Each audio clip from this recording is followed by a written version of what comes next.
Gab Marcotti not impressed then with Manchester United's transfer activity over the summer. Is he right, Shaq? Absolutely. And listen, Gab makes all the right points for me in his article. Wan-Bissaka looks a good signing. No question about that. Yep.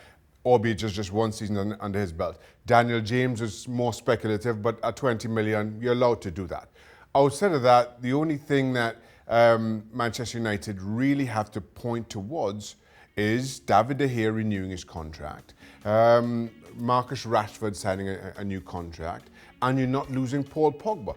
Given what we saw from Manchester United, particularly towards the back end of last season, I don't think that's enough to say that they're going to get into well, I certainly not threaten the top 2. And the bigger question is it even enough to get them into the top 4? But this is their circumstance, isn't it?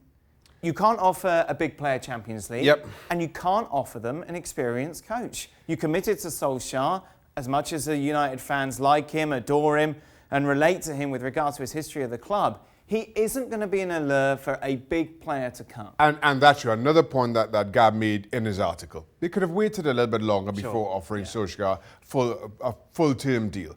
That being said, you still wonder, and given Manchester United, who they are, given the money that they have at their disposal, what more can you do to move yourselves, again, at least closer to the top 2, top 3. I think Spurs put a little bit of distance between them and the chasing pack as well.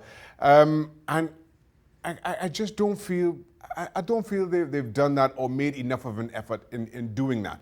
Just for argument's sake, you lose Lukaku. Right now, Manchester United look very thin in the striker department.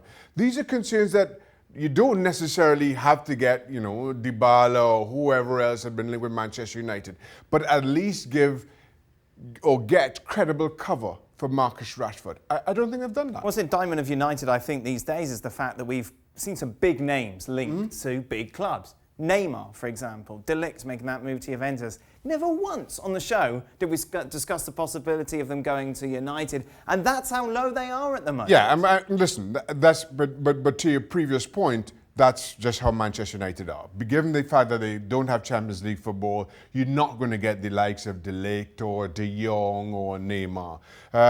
But there are other players, maybe a Dybala if you push a little bit harder to get that. And I know there were other concerns. He had other concerns about that. Is a more realistic target. Is Gareth Bale a more realistic target? Or can you somehow persuade him to leave Real Madrid, where he may not play, to come to Old Trafford, where he may not play Champions League football? Those are some of the trade-offs. Unfortunately, Manchester United are on the wrong end in terms of those negotiations. Yes, United fans, we hear you. You beat Chelsea 4-0, yet somehow still ESPNFC and particularly Shaka Hislop continue to criticise you.